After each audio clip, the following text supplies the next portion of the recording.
Todos vivemos num mar de inteligências que Platão havia dito que era um mar de eidos, de ideias. Todos nós pensamos, nossos pensamentos são ondas e por causa disso vivemos nesse mar de pensamentos.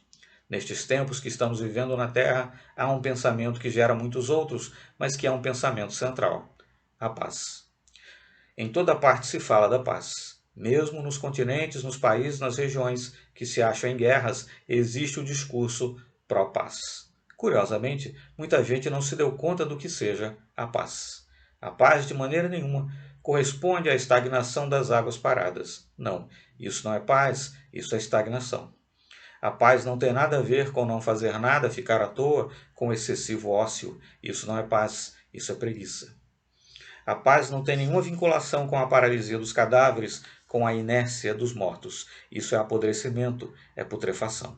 A paz é, sob todos os títulos, uma virtude psíquica, uma virtude do ser, da alma, da intimidade.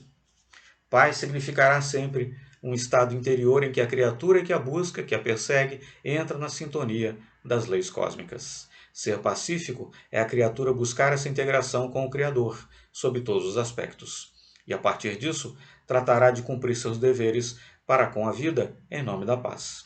Em nome da paz, tratará bem as pessoas, terá seus altos e baixos, ficará nervoso muitas vezes, tenso em outras ocasiões, tudo isso na busca do aprimoramento, tudo isso no desejo de se aperfeiçoar. É a busca da paz em si próprio.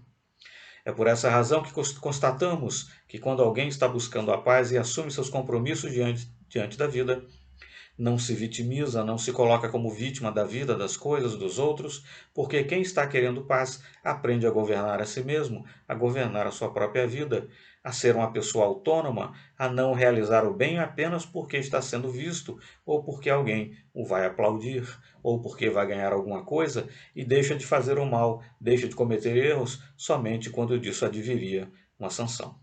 Não. A criatura que busca a paz trabalha esse sentimento na sua própria intimidade. A paz não é um estado em que nada nos aconteça, nada nos sacuda, nada nos atormente. Não é essa paz. Todos quantos no mundo estamos, precisamos nos dar conta de que a paz tem componentes íntimos indispensáveis. Primeiro, é necessário que queiramos a paz. Não adianta somente fazer o discurso da paz. É importante que, além do discurso, advenha o curso da paz. Essas três letras representam tanta coisa para a mente humana, para a vida humana, para o mundo em geral, que a maioria das pessoas que proclamam o tempo todo paz ainda não se deu conta do que ela significa.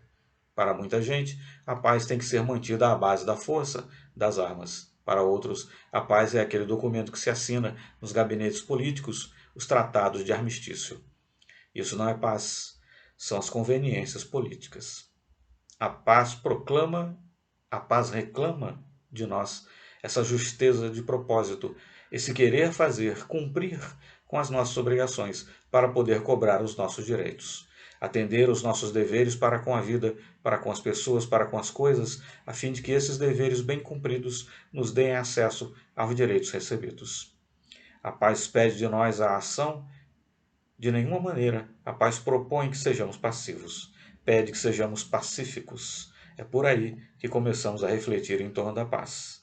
Pensando na questão da paz, deveremos buscar fazer da nossa vida um campo de paz, um hino de paz, uma proposta de paz. Quando o apóstolo Paulo de Tarso propôs que nos tornássemos cartas vivas do Evangelho, muita gente teve dificuldade, e até hoje ainda tem, para compreender o significado que Paulo quis dar à proposta. Cartas vivas do Evangelho. Como o Evangelho é a boa nova, é essa busca de fazer da nossa própria vida um referencial para quem não tem qualquer outra referência. Por causa disso, quando buscamos a paz, tratamos de enfrentar as lutas cotidianas, aquelas que fazem parte das vidas de todas as pessoas, com essa dignidade de quem é pacífico. Ser pacífico não é ser passivo. O indivíduo passivo é aquele que não se mexe, que não age, é aquele que espera que os outros façam. O pacífico é aquele que luta, que realiza, que resolve, que define, que decide. Vemos em Gandhi um homem de paz. Ele não era passivo, era pacífico. Lutava, entregava-se, doava-se.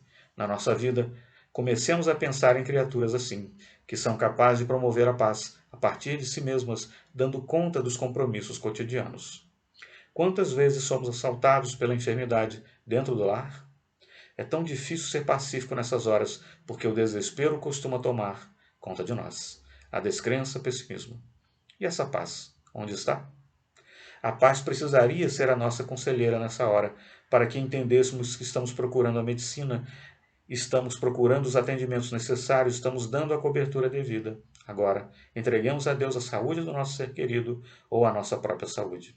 E isso é ser pacífico. Outras vezes, encontramos-nos diante de acidentes econômico-financeiros, o desemprego. Lutas ásperas, sem dúvida, mas a criatura pacífica não se aterroriza, não se amotina. A criatura pacífica confia fundamentalmente que coisa alguma em sua vida ocorre sem uma razão de ser.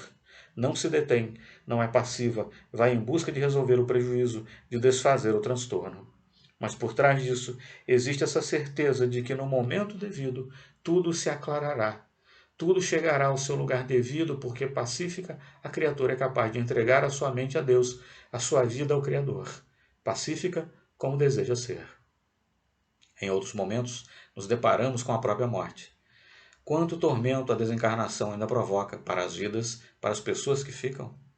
Embora as religiões de todos os tempos sempre tenham dito que a morte não existe, parece que isso se tornou um discurso vazio. Parece que os indivíduos escutam, mas não entendem. Parece que a morte só não existe para a família dos outros.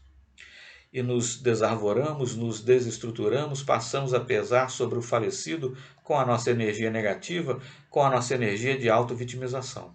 Assim, não colaboramos nem com a paz da criatura desencarnada e nem com a nossa. Fazemos orações periódicas pela criatura querida ou amiga que viajou para o outro lado da vida, como se falar coisas, dizer fórmulas, resolvesse o problema de sua paz espiritual. Muitos não sabemos que essa energia envenenada que o desespero provoca atinge os nossos seres queridos desencarnados, tira-os do caminho da paz e leva-os ao desespero também. A paz deve ser uma conquista que cada um de nós irá fazendo gradativamente no seu dia a dia. Uma tormenta hoje, um nervosismo amanhã, uma irritação depois e nesses intervalos o esforço pela paz. A mesma paz que vimos na vida de Cristo. Foi ele que nos disse com muita tranquilidade: a minha paz vos deixo, a minha paz vos dou.